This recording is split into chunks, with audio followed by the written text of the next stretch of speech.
Praise the lord.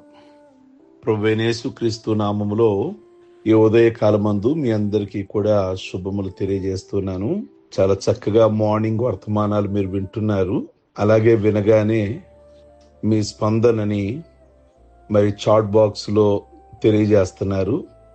నేను అనుదినము చూస్తున్నాను మీరు ఏ విధంగా స్పందిస్తున్నారో, ఏ విధంగా దీవించబడుతున్నారో, ప్రభు మీతో ఏ విధంగా మాట్లాడుతున్నారో మీ చాట్ బాక్స్ చూసినప్పుడు నేను ప్రభుని మహింపరుస్తూ ఉన్నాను.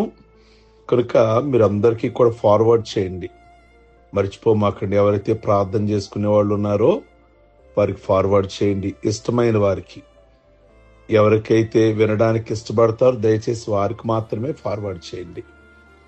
అలాగే అందరూ కూడా మరి లైక్ బటన్ నొక్కండి. అలాగే మీ యొక్క అభిప్రాయాన్ని కూడా తెలియచేయండి. ఈ ఉదయకాలమందు పరిశుద్ధ గ్రంథంలో మనకి న్యూ టెస్ట్మెంట్లో క్రొత్త నిబంధనలో 1 కొరింథీయులకు రాసిన పత్రిక, 2 కొరింథీయులకు రాసిన పత్రిక అని మనకు కనబడతాయి. అంటే కొరింథీ అనేది సంగమ పేరు కాదు, అదొక ఊరు. ఎఫెసీ అనేది ఒక ఊరు, ఆ ఊళ్ళో ఉన్న సంఘం. అలాగే కొరింథీ అనేది కొరింథీలో ఉన్న ఒక సంఘం. కొరింథీలో ఉన్న సంఘానికి పౌలు ఈ ఉత్తరం రాసినప్పుడు పౌలు ఎఫెసీలో ఉన్నాడు. ఎఫెసీలో ఉండి కొరింథీలో ఉన్న సంఘానికి ఉత్తరం రాస్తూ ఉన్నాడు. క్రీస్తు శకం 54-56లో ఎఫెసీ నగరం నుండి ఈ లేఖ రాస్తూ అన్నాడు. కొరింథీ నగరము భిన్న సంస్కృతులకు, మతాలకు, అనేకమైన మతాలకు, అనేకమైన భాషలకు, అనేకమైన ఆచారాలకు అది ఒక నిలయం అన్నమాట.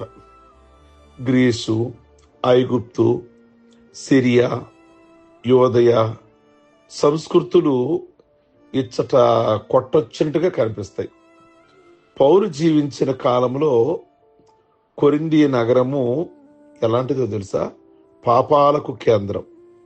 శరీరానుసారమైన క్రియలకు కొరింథీ కూడలి స్థానం, అంటే ఒక జంక్షన్ లాంటిది అని చెప్పాలి. కొరింథీ పట్టణానికి మాయా బజారు అని కూడా పేరుంది. కొరింథీ పట్టణానికి మార్గం చాలా ఊళ్ళోకి, ఆ కొరింథీకి వెళ్ళడానికి ఇరుకు దారి అనమాట. లోపల విశాలంగా ఉన్న ఆ ఎంట్రన్స్ మాత్రం చాలా ఇరుకు దారి. రోమా ప్రభుత్వంలో ప్రసిద్ధికెక్కిన వాణిజ్య కేంద్రము మరియు అక్కడ ఓడరేవులు కలిగినటువంటి పట్టణం కొరింథీ అనేది. పౌలు కాలం నాటికి ఇంచుమించుగా కొరింథీలో 4 లక్షల మంది ప్రజలు జీవిస్తూ ఉండేవారు. కొరింథీలో 2 భూభాగాలు ఉన్నాయి. వాటిని కలిపి జంట నగరాలను చేశారు. అక్కడ ఆ రోజుల్లో మాయా బజారు సంత జరుగుతూ ఉండేది. రోమా సామ్రాజ్యం పలు చోట్ల నుండి ఇక్కడికి వలస వచ్చి చాలా మంది స్థిరపడేవారు. అందరూ కలిసి పాపాలు చేయటంలో పోటీ పడుతూ ఉండేవారు. గ్రీకు దేవతైన అఫ్రోదితేకు కట్టబడిన పెద్ద గుడి కొరింథీలో ఉండేది. రోమీలు వీనస్ అని పిలిచే దేవత ఈ గుడిలో ఉండేది. ఈ దేవస్థానములో 1000 మంది దేవదాసీలు ఉండేవారు. వారి పూజా కార్యక్రమాలు అంతా అశ్లీలం, అవినీతమయం, చాలా అసభ్యకరంగా. అంటే దేవదాసీలు అంటే వేశ్యలు. పూజలు అని పేరే గాని అంతా నాట్యాలు, అసభ్యకరమైన నృత్యాలు. మతం పేరుతో ఎంతటి హేయ కార్యమైనా వారు చేసేవాళ్ళు. వారి మనస్సాక్షి వాతవేయబడినది. రోమా సామ్రాజ్యం అంతా కూడా విపరీతమైన చెడు కార్యాలకు కొరింథీ అని పేరు పెట్టారు. కొరింథీ అంటే ఒక సామెత నానుడిగా ఉండేది. కొరింథీయులు పాపకోపంలోనికి దిగిపోయారు అని అర్థం. కొరింథీ అంటే తాగుబోతు అని, కొరింథీ అంటే రౌడీ అని. అన్ని రకాల విలాసాలకు చౌకబారు వినోదాలకు అలవాటు పడిన వారందరూ అక్కడ జీవిస్తూ ఉండేవాళ్ళు. ఇటువంటి సమయంలో అంటే ఎలాంటి వాళ్ళు ఉన్నారు చూడండి. కొరింథీలో త్రాగుబోతులు, వ్యభిచారులు, దేవదాసీలు అంటే వేశ్యలు, అసభ్యకరమైన నృత్యాలు, ఒక్క పద్ధతి కలిగిన వాళ్ళు కూడా కొరింథీలో లేరు. ఒక మంచి అలవాటు అన్నది కూడా అక్కడ లేదు. ప్రియ దేవుని బిడ్డలారా, అలాంటి వారి మధ్యలో దేవుని యొక్క సంఘము, దేవుణ్ణి ఎరిగిన వారు కొద్దిమంది ఉంటూ ఉండేవారు.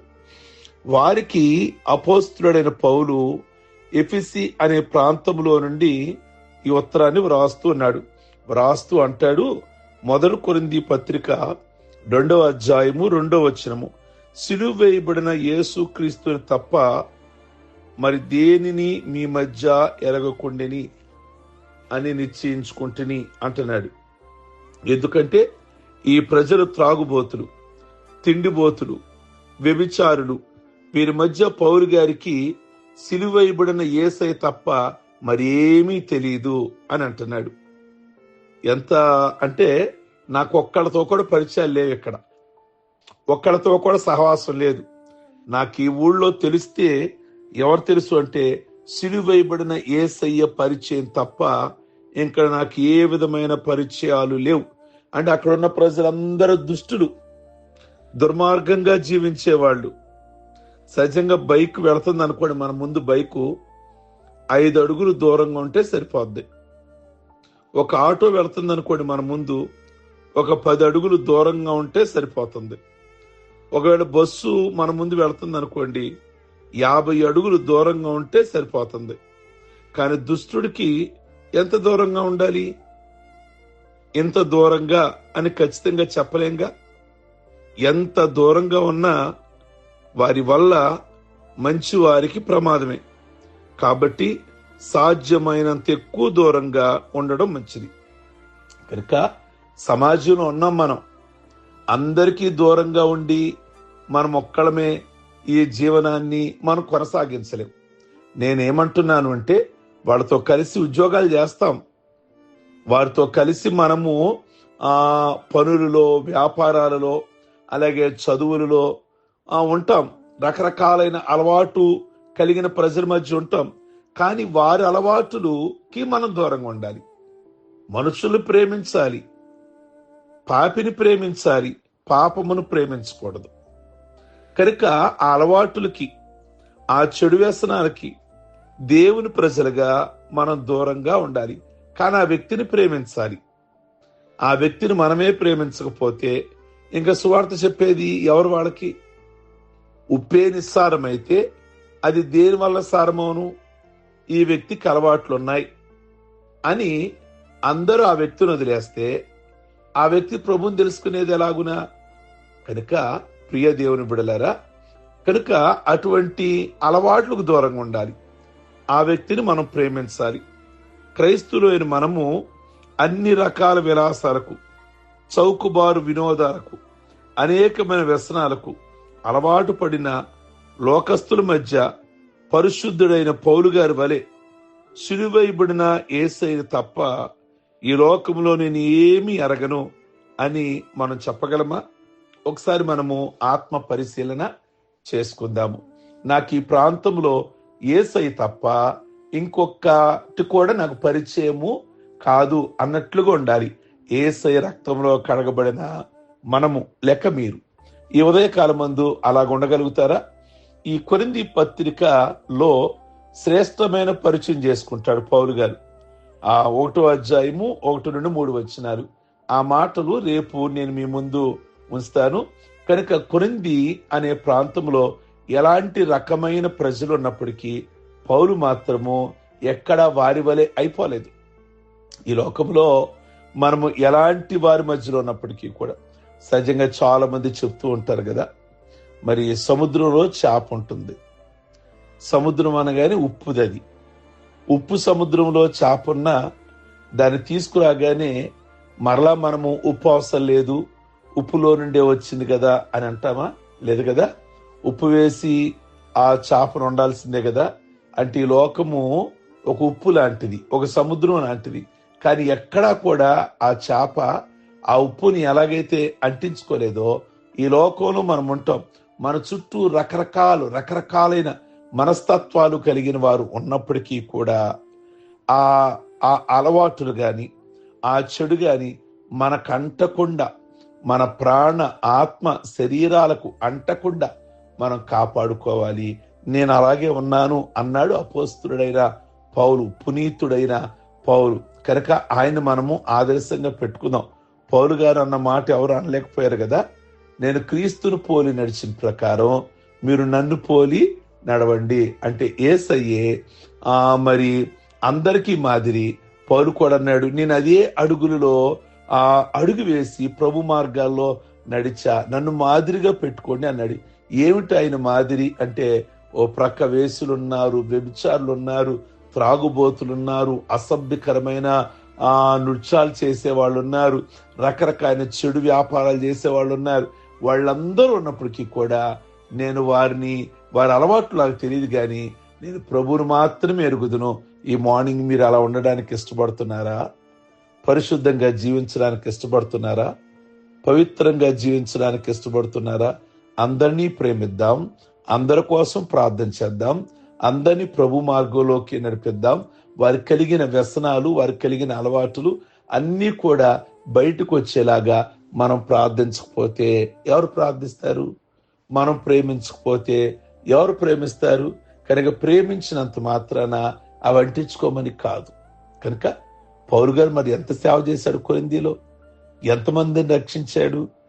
మరి వాళ్ళలాగా వారిలో ఒకళ్ళలాగా అయిపోలా, ఆయన వైపే వాళ్ళని ఆకర్షించుకున్నాడు, వాళ్ళని ఆయన మార్గంలో నడిపించుకున్నాడు.